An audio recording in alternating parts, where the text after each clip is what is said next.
करोड़ी मल की होशियारी। एक गांव में करोड़ी मल नाम का एक जमींदार रहता था, जो गांव के भोले भाले लोगों को पैसा देकर उनसे भारी ब्याज वसूलता था और उनके खेत पर कब्जा भी कर लिया करता था। उसकी पत्नी मंजरी एक मूर्ख स्त्री थी। अरे कहाँ हो मंजूरी, जल्दी से एक कप चाय लेकर आओ, मुझे काम पर जाना है। ला रही हूँ जी। कितनी देर से यही बात बोल रही हो कि ला रही हूँ ला रही हूँ। अरे कब लाओगी है? जल्दी से मुझे एक कप चाय दे दो। हाँ। मंजरी एक कप चाय क्रोधित होकर करोड़ी मल को देती हुई बोली, ये लीजिए आपकी गर्मा गर्म चाय। बोल तो ऐसे रहे हैं जैसे कि खेत पर आप स्वयं हल जोतेंगे। अरे दूसरों का खून पीने के अलावा आपने अपने जीवन में कोई दूसरा काम किया है क्या? आज का दिन मेरे लिए बहुत शुभ है मंजूरी, सुबह सुबह ऐसी बातें करके मेरा मूड खराब मत करो। हाँ। अरे तो क्या गलत बोल रही हूँ जी? यहाँ से जाकर खेत पर आराम से कुर्सी पर बैठ जाओगे और 2-3 घंटे कपटा और संपत से अपने पैरों की मालिश करवाओगे। इसके अलावा और कोई काम है तुम्हें? ऐसी बात नहीं है मंजूरी, ये काम भी बड़ी मेहनत का होता है। तुम्हें तो खुश होना चाहिए कि तुम करोड़ी मल की बीवी हो। करोड़ी मल की होशियारी के सामने कोई टिक नहीं पाता। हाँ। जिसे आप होशियारी कहते हैं ना, उसे दूसरी भाषा में कमीनापन कहते हैं। एक बात याद रखिएगा, आपकी ये होशियारी ना एक दिन आपको जेल की सलाखों तक पहुंचा देगी। करोड़ी मल क्रोधित होता हुआ अपनी पत्नी से बोला, मेरी होशियारी मुझे जेल तक पहुंचाए या ना पहुंचाए, लेकिन मुझे पूरा विश्वास है कि तुम्हारी मूर्खता मुझे किसी दिन जेल की सलाखों तक जरूर पहुंचा देगी। इतना बोलकर करोड़ी मल अपने दोनों नौकरों की ओर देखकर बोला, ए कपटा, ए संपत, ए ऐसे क्या देख रहे हो रे? चलो जल्दी से, अगर यहाँ पर कुछ देर और रुका तो मेरे दिमाग का दही हो जाएगा। चलो। करोड़ी मल अपने खेत में जाकर कपटा और संपत से पैर दबवाने लगा। कपटा, मुझे बताओ कि अब गांव में कौन कौन रह गया है जिसके खेत अब तक हमारे नहीं हुए? अभी तो आधा गांव है सरकार। क्या? तो फिर मेरी होशियारी का क्या फायदा? मैं इतनी मेहनत से पैसा कमाकर लोगों को ब्याज पर पैसा देता हूँ और भारी सूद लगाकर उनसे मनमानी करता हूँ, और अभी सिर्फ गांव के आधे खेत ही हमारे हुए हैं। निकम्मो, दिन दिन भर मेरी रोटियां तोड़ते हो तुम दोनों। कोई मुझे अच्छा उपाय नहीं दे सकते? इतना कहकर करोड़ी मल ने एक लात कपटा के मुंह पर मार दी। सरकार, एक किसान अभी है जिसने आपके अभी तक पैसे नहीं लौटाए। आज उसके पास 12 बजे तक का वक्त था सरकार, वो अपने वक्त से 5 मिनट लेट है। कौन है वो? अरे वही अपना रतन, जिसके खेतों पर आपकी बहुत सालों से नजर है। संपत की बात सुनकर करोड़ी मल की आंखों में चमक आ गई। मैं अभी रतन का हिसाब किताब देख कर आता हूँ, तुम दोनों यहाँ से कहीं मत जाना। इतना कहकर करोड़ी मल वहाँ से चला गया। मेरी समझ में नहीं आता संपत की, आखिर ये बंदर जैसी शक्ल वाला करोड़ी मल अपने आप को समझता क्या है यार? हाँ गप्ता, पता नहीं अपने आप को समझता क्या है। बोलता तो ऐसे है जैसे कि इससे ज्यादा चालाक सारे संसार में कोई नहीं। अरे काहेगा समझदार, अरे एक नंबर का मूर्ख इंसान है, एक नंबर का। सही कह रहे हो संपत भाई, गांव के लोगों को ब्याज पर पैसा देता है और उसके बदले में उनकी जमीन उनसे छीन लेता है, और इसे ये मूर्ख अपनी अक्लमंदी बताता है। कभी न कभी तो इसका भांडा जरूर फूटेगा, देखना। चिंता मत कर, इसकी मूर्ख पत्नी ही इसके काल का कारण बनेगी भाई, देखना। तभी वहाँ पर करोड़ी मल आ गया। चलो मेरे साथ रतन के घर पर चलो। इधर रतन अपनी पत्नी के साथ बैठा खाना खा रहा था। तभी जमींदार अपने साथियों के साथ आधम का, मुझसे कर्जा लेकर चुकाने के बजाय तू यहाँ आराम से खाना खा रहा है, और वो भी पनीर की सब्जी है। लेकिन जमींदार साहब, अभी तो मेरे पास 15 दिन का वक्त है। जमींदार ने गुस्से से संपत की ओर देखा। तू तो बोल रहा था कि पैसा लौटाने का आज इसका वादा था। ये झूठ बोल रहा है सरकार, आपको मेरी बात पर यकीन नहीं है। हम भी इस गांव में आपके सच्चे और वफादार नौकर हैं। हाँ, मेरे नौकर कभी मुझसे झूठ नहीं बोलते। तेरी मोहलत खत्म और तेरे खेत मेरे। ऐसा जुल्म मत कीजिए सरकार। ठीक है, आप मुझे कल तक की मोहलत दे दीजिए। ठीक है, कल दोपहर तक का वक्त देता हूँ तुझे। जमींदार वहाँ से चला गया। रतन की पत्नी सुनीता रतन से बोली, अभी तो फसल कटी भी नहीं, पैसे कहाँ से दोगे? खेत बचाने के लिए मेरे मन में जो आया मैंने बोल दिया। गई भैंस पानी में, सत्यानाश, अब तो खेत भी गए हाथों से। बस करो सुनीता, मुझे कुछ सोचने दो। मेरी कुछ समझ में नहीं आ रहा। हमारे पास तो 15 दिन का वक्त था, अचानक से करोड़ीमल यहाँ पर पैसे मांगने क्यों आ गया? जिस तरह से उसका नौकर संपत उससे बात कर रहा था, उससे मुझे यही लगता है कि उसने करोड़ीमल से झूठ बोला है। उस कलमुए को झूठ बोलने की आखिर क्या जरूरत थी? उसके एक झूठ से हमारे खेत हमारे हाथ से जा सकते हैं। सारा गांव जानता है कि कपटा और संपत दिन भर करोड़ीमल की चापलूसी करते रहते हैं, और करोड़ीमल को कौन नहीं जानता। हो ना हो कपटा और संपत में से किसी एक ने डरते हुए ये झूठ उससे बोला है। अब यहाँ पर खड़े खड़े जेम्स बॉन्ड बनना बंद करो और ये सोचो कि आगे करना क्या है। फिलहाल तो मैं कुछ देर के लिए अकेला रहना चाहता हूँ, ताकि कुछ सोच सकूं। और तुम जब तक मेरे आसपास रहोगी तो मैं कुछ सोच नहीं पाऊंगा।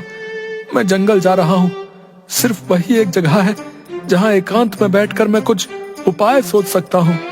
रतन जंगल निकल गया। अचानक रतन की नजर एक साधु पर पड़ी, जो कि आंखें बंद किए हुए तपस्या कर रहे थे। एक सांप फन फैलाए ऋषि के सिर पर मंडरा रहा था। वो सांप ऋषि को डसने ही वाला था कि रतन ने एक लकड़ी से उसे भगा दिया। ऋषि की आंखें खुल गईं। ये सांप मुझे डसकर मुझे मार देता। तुमने मेरी जान बचाई बेटा, और तुम्हारी वजह से मेरी तपस्या भी पूरी हो गई। मैं तुम्हें कुछ देना चाहता हूँ। इतना कहकर उस ऋषि ने एक चमकदार पीतल की चप्पल रतन को दे दी। ये क्या बाबा, मैंने आपकी जान बचाई और आप मुझे ये पीतल की चप्पल दे रहे हैं? बाजार में ये कौड़ियों के भाव भी नहीं बिकेगी। मूर्ख मनुष्य, ये कोई मामूली चप्पल नहीं है, ये बोलने वाली चप्पल है। तेरी समस्या का निदान इन्हीं चप्पलों में छिपा है। बाबा, मेरी समस्या का निदान ये पीतल की चप्पल है नहीं, बल्कि धन है। मैंने कुछ समय पहले गांव के जमींदार व उस करोड़ीमल से कुछ रुपया ब्याज पर लिया था, और उसे चुकाने के लिए मेरे पास 15 दिन का समय था।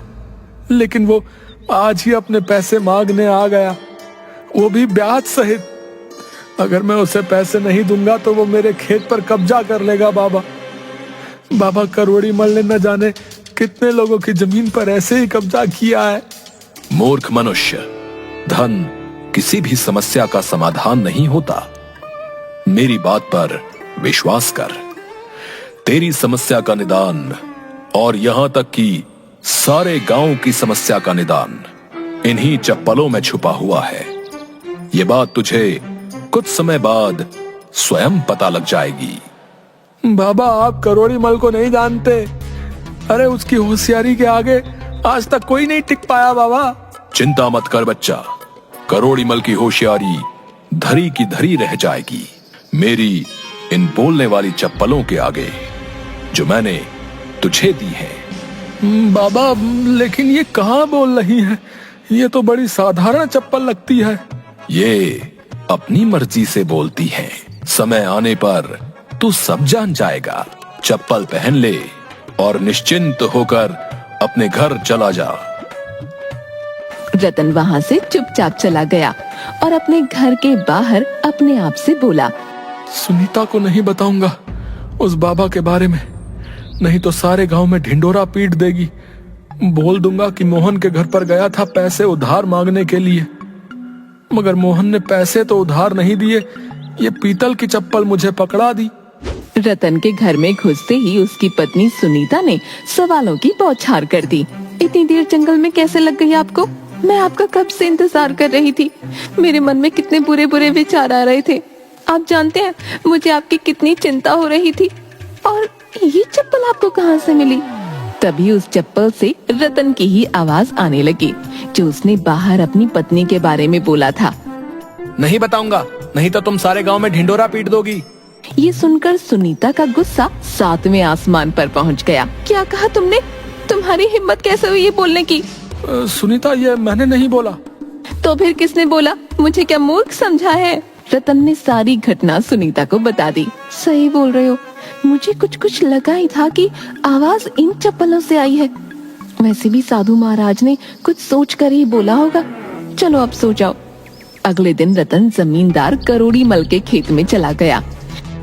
अरे क्या बात है रतन, इतनी जल्दी तुमने पैसों का इंतजाम कर लिया? नहीं करोड़ी मल जी, मैं आपसे बहुत जरूरी बात करने के लिए आया हूँ। अब मेरे इतने बुरे दिन आ गए कि मैं तुमसे जरूरी बात करूंगा, है? जल्दी बोलो, मुझे बहुत जरूरी काम से कहीं जाना है। करोड़ी मल जी, अगर आप मुझे कुछ दिनों की और मोहलत और दे देते तो मेरे लिए अच्छा हो जाता। ये बात तो तुमने बिल्कुल सही कही है। तुम्हारे लिए बहुत अच्छा होता, लेकिन मेरे लिए ये बिल्कुल भी अच्छा नहीं है, समझे? मैं आपकी बात का मतलब नहीं समझा।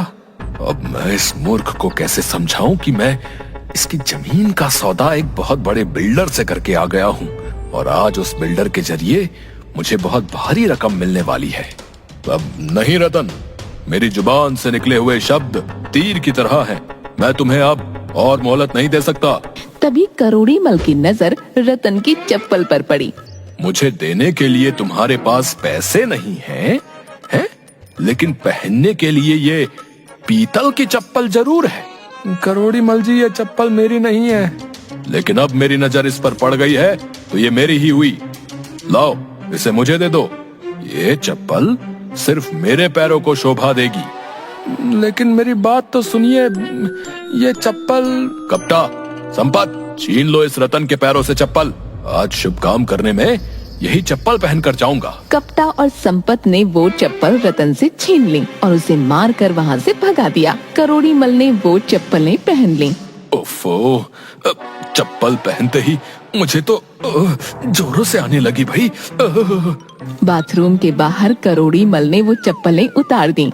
उसके बाथरूम में घुसते ही कपटा और संपत ने उसकी बुराइयां फिर से करना शुरू कर दी। अरे यार संपत, इस सेठ की चापलूसी करते करते यार मैं तंग आ गया हूँ यार। सही कहा यार, एक तो दिन भर इसकी चापलूसी करो है और ऊपर से इसकी मार भी खाओ यार, है? किसी दिन साले को चाय में ना जहर देकर इसको जान से मार दूंगा यार मैं। सही कहा यार, है? भगवान खुश होकर हमारे सारे बुरे कर्मों को माफ कर देगा यार। तभी करोड़ी मल बाथरूम से बाहर आया। वो दोनों चुप हो गए। सेठ ने जैसे ही चप्पलें पहनी, अचानक वो चप्पलें कपटा और संपत की आवाज में बात करने लगी। अरे यार संपत, है? इस सेठ की चापलूसी करते करते तो मैं तंग आ गया हूँ। सही कहा यार, एक तो दिन भर इसकी चापलूसी करो और ऊपर से इसकी मार भी खाओ। किसी दिन साले को चाय में जहर देकर इसे मैं जान से मार देंगे। नमक हरामो, है? तो तुम मेरे बारे में ये सोचते हो? मैं अब तक अपनी आस्तीन में सांपों को पाल रहा था। इसका मतलब ये जादुई चप्पल है। इतना बोलकर जमींदार ने कपटा और संपत को पीट कर भगा दिया और अपनी पत्नी मंजूरी के पास आकर बोला, सुनो मंजूरी, आज घर पर एक बिल्डर आने वाला है गांव की जमीन खरीदने। वो वहाँ पर कोई प्लांट या बिल्डिंग बनाना चाहता है। तुम चाय नाश्ते में कोई कमी नहीं रखना। वो बहुत मोटी रकम लेकर आने वाला है। आपकी होशियारी का भी कोई जवाब नहीं है। उस मूर्ख को तो ये भी नहीं पता होगा कि जो जमीन वो खरीदने आ रहा है वो जमीन तुम्हारी है ही नहीं, बल्कि उन गांव वालों की है जिन्हें तुमने थोड़ी सी रकम दी थी और बदले में भारी ब्याज लगाकर उनसे उनकी जमीनें छीन ली। उसे तो ये पता ही नहीं है कि तुम इंसान की खाल में छुपे हुए भेड़िए हो, जिसने गरीबों का खून चूस चूस कर इतनी दौलत कमाई है। चुप हो जाओ मंजूरी, चुप हो जाओ। दीवारों के भी कान होते हैं। ये बातें अभी बोलनी जरूरी है क्या? कुछ देर बाद वो बिल्डर आ गया। जमींदार उस बिल्डर की चापलूसी करने लगा, मगर अचानक वो चप्पलें सेठ करोड़ी मल की पत्नी की आवाज में बोलने लगी। जी उन्हें तो ये पता ही नहीं है कि ये गांव की जमीनें तुम्हारी है ही नहीं, बल्कि उन गांव वालों की है जिन्हें तुमने थोड़ी सी रकम दी थी और बदले में भारी ब्याज लगाकर उनसे उनकी जमीनें छीन ली। उन्हें तो ये पता ही नहीं है कि तुम इंसान की खाल में छुपे हुए भेड़िए हो, जिसने गरीबों का खून चूस चूस कर इतनी दौलत कमाई है। बिल्डर एक ईमानदार इंसान था। उसकी समझ में सारा माजरा आ गया। उसने गुस्से से जमींदार की ओर देखकर कहा, तुम्हें शर्म आनी चाहिए। तुम गांव वालों की जमीनों पर कब्जा कर लेते हो। मुझे ऐसी जमीन पर कोई बिल्डिंग नहीं बनानी जहां पर सैकड़ों गांव वालों की हाय लगी हो। तुम्हें तो जेल में होना चाहिए। ये तो अच्छा हो भाभी जी का, जिनके मुंह से सच्चाई बाहर आ गई। लेकिन मैंने तो कुछ बोला ही नहीं। इतना कहकर बिल्डर ने पुलिस को फोन कर दिया। पुलिस ने जमींदार को गिरफ्तार कर लिया। करोड़ी मल पुलिस के हाथ जोड़ने लगा। मुझे अरेस्ट मत करो थानेदार साहब, मैं सबकी जमीन वापस कर दूंगा। अरे चुप कर, चुप कर। जिन जमीनों को तू वापस करने की बात कर रहा है वो तेरी या तेरे बाप की नहीं है, रे गांव वालों की है। वो तो उन बेचारों को वैसे भी वापस की जाएगी और तू अब सारा जीवन जेल की चक्की पीसेगा, समझ गया? करोड़ी मल की सारी होशियारी धरी की धरी रह गई। रतन खुशी खुशी अपनी जमीन के कागज ले आया। वो अपनी पत्नी को सारी घटना बता ही रहा था कि तभी वो ऋषि प्रकट हो गए। बेटा, मैंने तुमसे कहा था ना कि तुम्हारी और सारे गांव की समस्या का समाधान इन चप्पलों में छुपा है। देखो, इन चप्पलों ने सारे गांव की समस्या का समाधान कर दिया। इतना कहकर वो ऋषि रतन के हाथ से उन चप्पलों को लेकर गायब हो गए।